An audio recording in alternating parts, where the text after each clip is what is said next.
안녕하세요, 여러분. 오늘 들려드릴 이야기는 정말 상상도 못할 반전이 있는 실화입니다.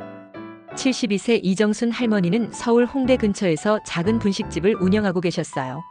매일 새벽 4시에 일어나서 밤 10시까지 혼자서 일하시는 정말 부지런한 분이셨죠.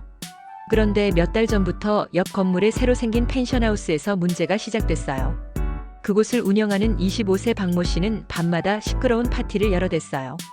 외국인 관광객들을 상대로 불법 민박업을 하면서 매일 술 파티, 소음 공해는 기본이고 심지어 할머니 분식집 앞에다 쓰레기까지 무단 투기하기 시작했거든요.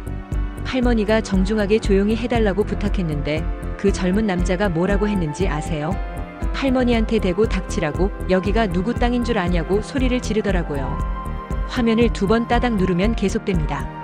그런데 여러분, 이 할머니에게는 아무도 상상 못할 숨겨진 정체성이 있었어요.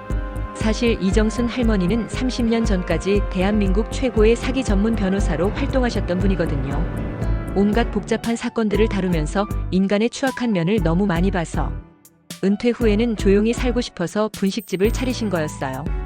더 놀라운 건 할머니가 젊었을 때 남편과 함께 홍대 일대 부동산에 투자해서 현재 수백억 원의 자산을 보유하고 계신다는 거였어요.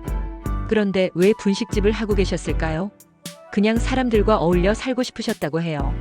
하지만 그 젊은 남자는 계속 선을 넘었어요. 어느 날은 할머니가 장사하는 앞에서 일부러 큰 소리로 전화통화를 하면서 옆집 할머니가 꼴불견이라고 빨리 망해서 없어졌으면 좋겠다고 말하더라고요. 그날 밤 할머니는 결심했습니다. 젊은 것이 어른을 우습게 본다면 제대로 교육을 시켜주기로 말이에요. 할머니의 첫 번째 수는 정말 치밀했어요. 먼저 그 펜션하우스의 모든 불법 영업 실태를 파악했어요. 무허가 민박업, 세금 탈루, 소음 공해, 쓰레기 무단 투기까지. 30년간 변호사로 일하신 할머니에게는 너무나 쉬운 일이었죠. 그 다음은 더 무서웠어요.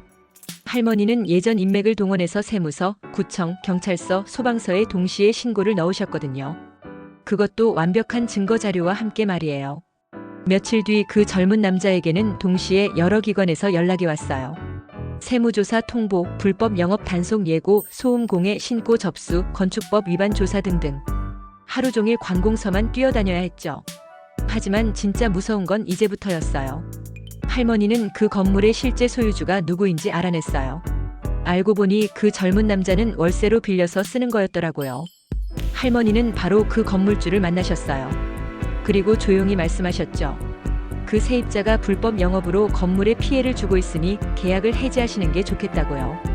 건물주 입장에서는 불법 영업으로 건물이 문제가 될 바에야 당연히 내보내는 게 나았겠죠. 그 젊은 남자에게는 즉시 계약 해지 통보가 날아갔어요. 설상가상으로 그동안 탈세한 세금까지 추징됐고 불법 영업으로 인한 과태료까지 수백만 원이 나왔어요. 하루아침에 사업도 망하고 빚더미에 앉게 된 거죠. 그런데 가장 충격적인 건 마지막이었어요. 그 젊은 남자가 완전히 절망에 빠져서 할머니 분식집 앞에서 술을 마시고 있었어요. 그때 할머니가 나오셔서 조용히 말씀하셨답니다. 젊은 친구, 나한테 와서 앉아보라고. 그리고 떡볶이 한 그릇을 내주시면서 이렇게 말씀하셨어요. 사실 나는 30년 동안 변호사를 했었다. 너 같은 애들 수백 명도 넘게 봤지. 처음에는 그냥 조용히 지내고 싶어서 참았는데 내가 계속 선을 넘더라. 그래서 내가 얼마나 작은 존재인지 보여준 거다. 그 남자는 그제야 자신이 누구를 건드렸는지 깨달았어요. 그리고 바닥에 무릎을 꿇고 사과했답니다. 할머니는 마지막으로 이렇게 말씀하셨어요. 나이 든 사람을 함부로 대하지 마라. 너희들이 태어나기도 전부터 이 세상을 살아온 사람들이다. 그들에게는 너희가 상상도 못할 경험과 지혜가 있다고. 그 이후로 그 젊은 남자는 완전히 달라졌어요. 할머니께 진심으로 사과드리고 앞으로는 다른 사람들을 함부로 대하지 않겠다고 약속했죠. 할머니도 마음씨 좋으셔서 그를 용서해 주셨고 지금은 가끔 분식집에 와서 일도 도와드린다고 해요. 할머니 말씀이 정말 인상 깊었어요. 사람은 겉보기로 판단하면 안 된다고, 특히 나이 드신 분들을 함부로 대해서는 절대 안 된다고 하시더라고요. 그분들이 살아온 인생의 무게를 모르면서 섣불리 판단하지 말라고요. 여러분은 어떻게 생각하세요? 이런 속 시원한 이야기 더 듣고 싶으시면 좋아요 버튼 꼭 눌러주시고요. 구독도 꼭꼭 부탁드립니다. 여러분의 좋아요와 구독이 저에게는 정말 큰 힘이 돼요. 앞으로도 더 재미있고 교훈적인 이야기들로 찾아뵙겠습니다. 감사합니다.